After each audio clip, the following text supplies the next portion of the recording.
फूल को गुलाब बना देंगे, फूल को गुलाब बना देंगे और गुलाब को कमल बना देंगे। अगर आप लोग मेरे साथ मेहनत किए तो आपको बिहार टॉपर बना देंगे। तो इसी के साथ मेहनत करना है।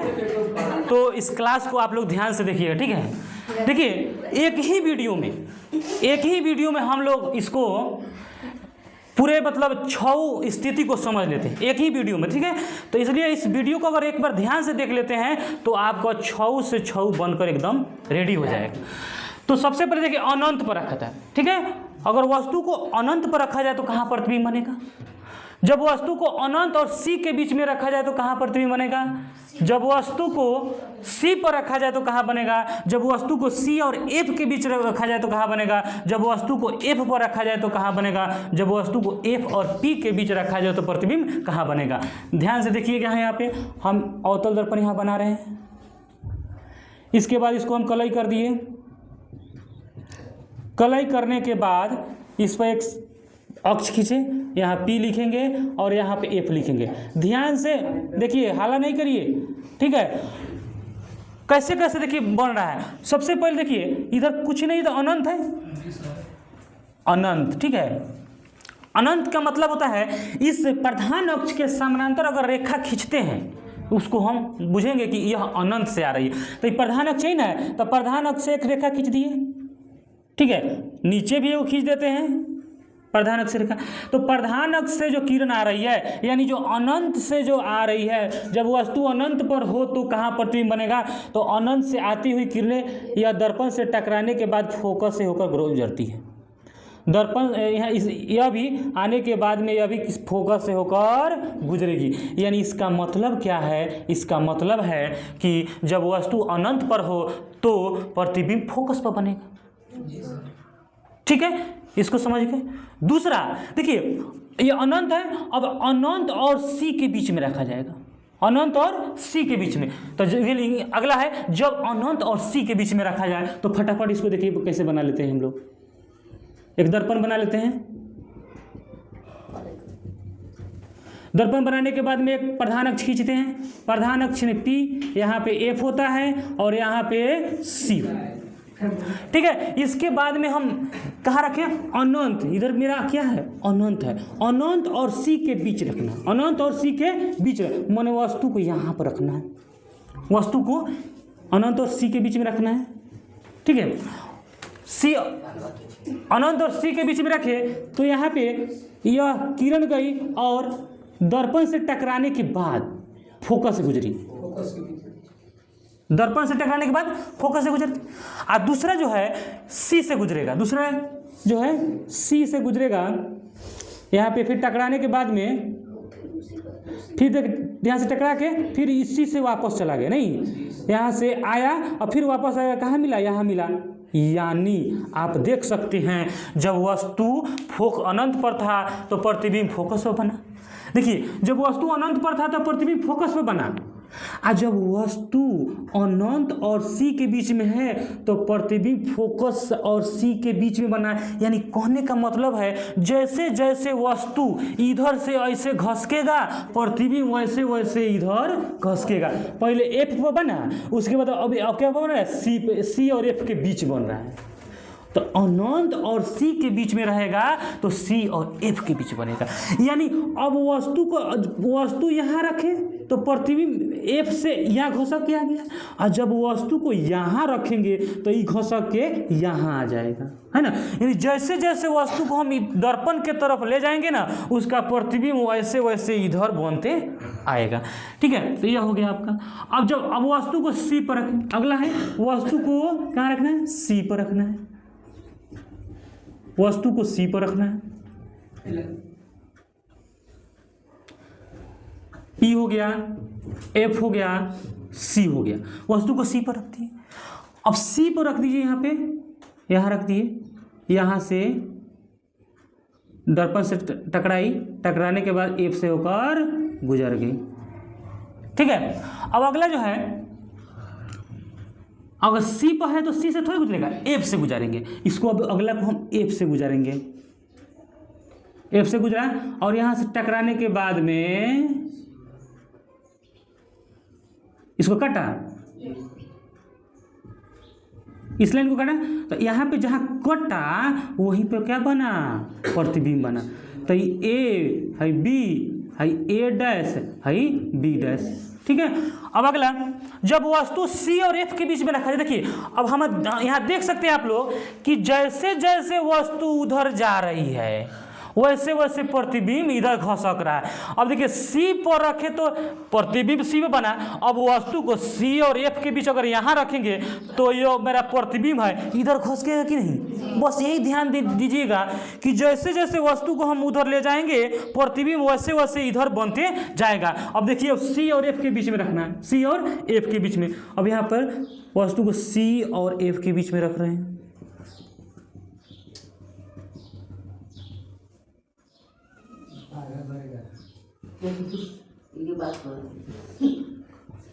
अब सी और एफ के बीच में यहां रखेंगे वस्तु को, क्या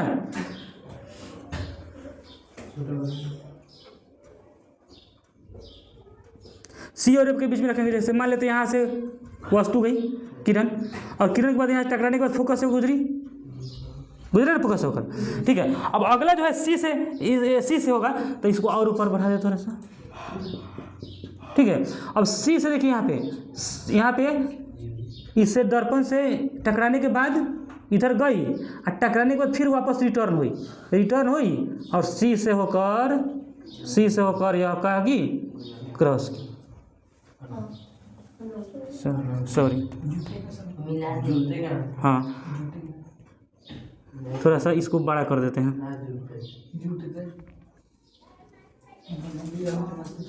ठीक से नहीं बनाई। तो यहाँ से ठीक है। अब यहाँ पे वस्तु को रखें हम,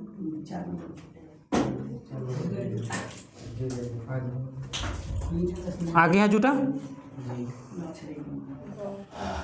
ठीक है। इस तरह से यानी कहने का मतलब है जब वस्तु सी और एफ के बीच रखे तो प्रतिबिंब कहाँ बनेगा, सी और अनंत के बीच बनेगा, सी और अनंत के बीच। जैसे जैसे वस्तु इधर घसक रहा है वैसे वैसे प्रतिबिंब इधर हमारा बन रहा है। अब वस्तु को एफ पर रखना है, तो वस्तु को एफ पर रखिए,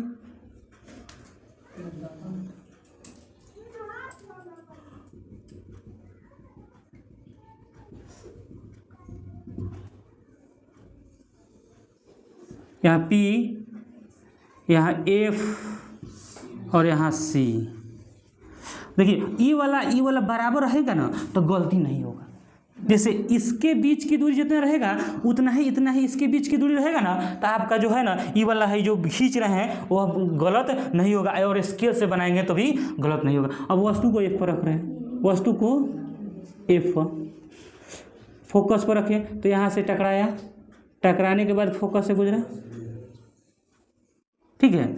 और उसके बाद में यहाँ पे जाएगा आपको वक्रता केंद्र पर, दर्पण से टकराने के बाद किससे जाएगा, सी से क्रॉस करेगा। तो देखिए समानांतर जा रहा है, इसका मतलब है समानांतर है तो यह अनंत पर बनेगा, अनंत पर बनेगा नहीं। अगला, अब देखिए जैसे ही यहाँ एफ पर गया तो वस्तु क्या चला गया, अनंत पर चला गया, अनंत पर चला गया, ठीक है। तो जैसे जैसे वस्तु उधर खसक रहा है प्रतिबिंब जैसे वैसे वैसे इधर खसक रहा है। अब देखिए अगला है फोकस और किसके बीच रखना है, पी के बीच रखना है, प्रधान अक्षर है पी पोल के बीच, इसको इधर हम खींच देते हैं एफ और यहाँ सी। देखिए यहाँ एफ और पी के बीच रखना है वस्तु को, मान लेते हैं यहाँ रखेंगे वस्तु नहीं, तो यहाँ रखे तो यहाँ से टकराने के बाद फोकस से गुजरा, फोकस से गुजरा। अच्छा दूसरा जो है सी से गुजरेगा, ठीक है, तीन हो गया थोड़ा सा।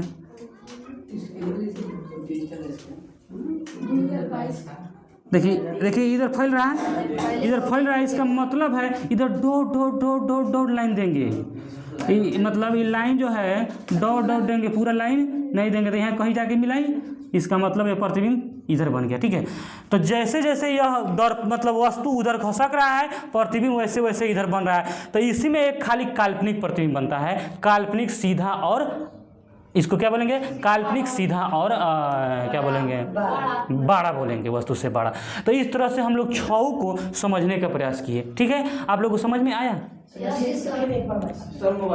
देखिए एक बार हम फिर से बताते हैं कि वस्तु को कहाँ रखा जाए तो प्रतिबिंब कहाँ बनेगा, ठीक है। एक बार फिर से, जब वस्तु अनंत पर रखा जाए, जब वस्तु अनंत पर हो तो प्रतिबिंब फोकस पर बनेगा। देखिएगा यहाँ पे, जब वस्तु अनंत पर था तो प्रतिबिंब फोकस पर बना, ठीक है। जब वस्तु अनंत और सी के बीच रखे तो प्रतिबिंब फोकस से इधर खस का तो सी और एफ के बीच बना, सी और एफ के बीच बना। जब वस्तु सी पर रखे तो प्रतिबिंब सी पर बना, और जब वस्तु सी और एफ के बीच रखे, सी और एफ के बीच रखे तो प्रतिबिंब अनंत और सी के बीच में बना। जब वस्तु एफ पर रखे तो अनंत पर बना, और जब वस्तु पी और एफ के बीच में रखे तो दर्पण के पीछे बना। इसमें क्या डाउट है कुछ? एक बार हम इसको मिटाते हैं, इसको इतना बार हम बता देना कि आप लोगों को कभी दिक्कत ना हो। यहाँ P हो जाएगा, यहाँ F हो जाएगा, यहाँ C हो जाएगा। देखिए ध्यान दीजिए, एक ही मतलब ग्राफ में हम आपको बना के दिखा रहे हैं। अब देखिए कैसे, यहाँ अनंत है, ध्यान दीजिए, समझिए इसको। एक ही ग्राफ में इसको कैसे समझते हैं?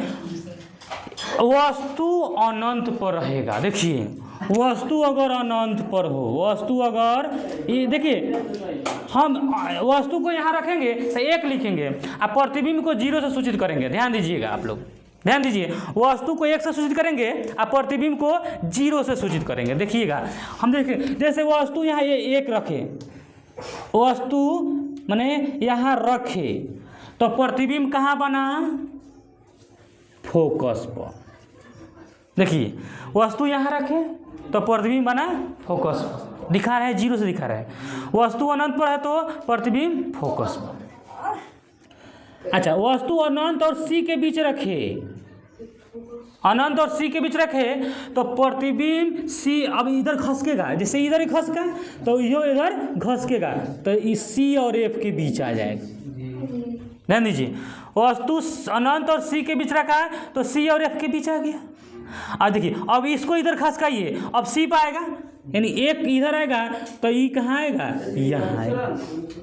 माने इधर जैसे 1 खसक रहा है तो 0 इधर खसक रहा है। देखिएगा, अब देखिए सी और एफ के बीच अगर 1 यहाँ आया तो 0 कहाँ आएगा? 0 यहाँ आएगा, इधर खस का। अच्छा, हाँ 1 अब इसको 1 को ले जाइए यहाँ पे एफ पर, तो 1 को एफ ले गए तो 0 कहाँ आएगा? अनंत। यानी देखिए कैसे कैसे हो रहा है, जैसे 1 उधर जा रहा है 0 वैसे वैसे इधर आ रहा है। फिर से जब तक आपको नहीं समझ में आ जाता है, देखिए एक ही वीडियो में मतलब एक ही मतलब क्या बोलते हैं, दर्पण से आप सारे को समझ सकते हैं। देखिए कैसे, फिर से वस्तु अनंत पर रहेगा तो प्रतिबिंब फोकस पर बनेगा। वस्तु अनंत पर रहेगा तो प्रतिबिंब फोकस पर बनेगा। वस्तु इस अनंत और सी के बीच में रहेगा तो प्रतिबिंब सी और एफ के बीच बनेगा। वस्तु सी पर रहेगा तो प्रतिबिंब सी पर बनेगा। वस्तु सी और एफ के बीच में रहेगा, यानी 1 यहाँ आएगा तो 0 यहाँ आएगा। वस्तु अगर एफ पर रहेगा तो प्रतिबिंब अनंत बनेगा। समझ रहे ना? यानी कहने का मतलब है जैसे जैसे, सुनिए ध्यान से, जैसे जैसे वस्तु इधर घसक रहा है प्रतिबिंब वैसे वैसे इधर घसक रहा है। तो अगर आप इसको अच्छा से समझ लिए हैं, बस कुछ नहीं करना है, सिर्फ जाके एक ग्राफ बना लेना है। परीक्षा में आए, अगर परीक्षा में आए कि जब वस्तु अनंत पर आएगा तो प्रतिबिंब कहाँ बनेगा, तो इसको ग्राफ लो उसने बना लीजिए। इसी तरह हमारा प्रक्रिया अपनाइए, इसी तरह बना लीजिए, ये टेक्निक अपनाइए, आपका एक भी ऑब्जेक्टिव गलत नहीं होगा। ठीक है, देखिए फिर से बता रहे हैं, जितना बार इसकी एक अगर वस्तु यहाँ है अनंत पर तो प्रतिबिंब बना फोकस। जब वस्तु सी और एफ के बीच है तो प्रतिबिंब बना फोकस सी और एफ के बीच में। जब वस्तु सी पर है तो प्रतिबिंब सी पर, वस्तु इसके बीच में है तो प्रतिबिंब यहाँ, वस्तु ए पर है तो प्रतिबिंब यहाँ। ठीक है, एक ही वीडियो में आप लोग समझ गए। कुछ हम बोले हाँ, इस चीज के लिए तो आपको बनाना पड़ेगा। हम इस चीज को बताए हैं कि कहाँ बनेगा पहले, अब ये बन जाएगा ना तो आप ध्यान दीजिएगा कि जैसे जैसे 12 के बाद कहें ना तो जैसे इधर खसकेगा ना तो सी लंग आएगा तब बराबर हो जाएगा। सी के सामने आएगा तो वस्तु का वस्तु और प्रतिबिंब दोनों बराबर हो जाएगा। इधर सी के इधर वस्तु रहेगा, जैसे हाई रहेगा तो छोटा रहेगा, एने आएगा सी के बाद तो बड़ा हो जाएगा। समझ गए ना। अब देखिए, जब वस्तु सी और एफ के बीच में रहेगा, यानी सी इधर वस्तु रहे प्रतिबिंब रहेगा तो छोटा होगा, और जैसे ही सी के इधर आएगा बड़ा होगा, क्योंकि यहाँ पे क्या होता है बराबर। तो सी पर बराबर और सी के इधर जब वो प्रतिबिंब रहेगा तो बड़ा छोटा होगा, और सी के इधर प्रतिबिंब आ जाएगा तो क्या हो जाएगा बड़ा हो जाएगा, यानी सी पर रहेगा तो बराबर होगा। अच्छा, अब काल्पनिक वास्तविक का बात किए हैं तो सभी दर्पण के पीछे पहले ही बन रहा है। दर्पण के सभी मतलब इस दर्पण के इधर ही सब प्रतिबिंब बन रहा है, इसीलिए सभी जो है वास्तविक होगा। अच्छा, दर्पण के इधर बन रहा है तो सभी उल्टा होगा। ठीक है। अच्छा, उसके बाद में एगो है मात्र अवतल दर्पण में मात्र एक ही है जो इस दर्पण के पीछे बनता है, जो काल्पनिक होता है, सीधा होता है और वस्तु से बड़ा होता है। अगर यह क्लास आपको समझ में आया है तो एक बार इसे लाइक करिएगा, और मेरे चैनल पर है तो उसे सब्सक्राइब करके बेल आइकन दबा लीजिएगा। इसी के साथ इस वीडियो को समाप्त करते हैं। जय हिंद, जय भारत।